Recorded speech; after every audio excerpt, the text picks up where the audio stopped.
অখিল গগৈ যদি এইবিলাক কথা আছিলে অখিল গগৈ আগতে কিয় নকলে তেওঁ জিকালে বাট চাই আছিলে তেওঁ নিজে জিকি ললে কংগ্ৰেছৰ ভোটত তেওঁ জিকিলে তেওঁৰ এজন প্ৰাৰ্থী জিকিলে গতিকে তেওঁ জিকি লোৱাৰ পিছত আজি তেওঁ যি ধৰণৰ তেওঁ কথাবিলাক কৈছে এইটো কেতিয়াও তেওঁ মানে আপোনাৰ বিৰোধী ঐক্যৰ এইটো তেওঁৰ তাৰ প্ৰতি দায়বদ্ধ নহয় আৰু তেওঁৰ যিটো ৰাজনৈতিক পলিটিকেল যিটো এথিক্স এই এথিক্সটো এইটো ভাল নহয় এইটো কোনো এথিক্সত নপৰে তেওঁ এটা সুবিধাবাদী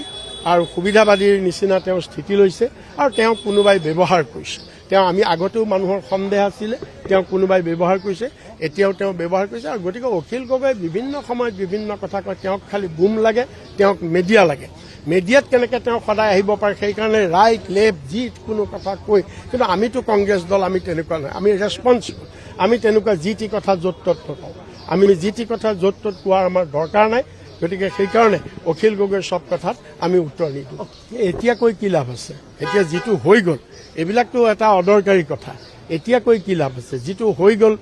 হৈয়ে গ'ল গতিকে এতিয়া সেইবিলাক কথা কৈ লাভ নাই আমি ভৱিষ্যতৰ কাৰণে আমি আগবাঢ়িম আমি ভৱিষ্যতৰ কাৰণে আমাৰ কংগ্ৰেছ পাৰ্টিৰ এইটো ঘোষিত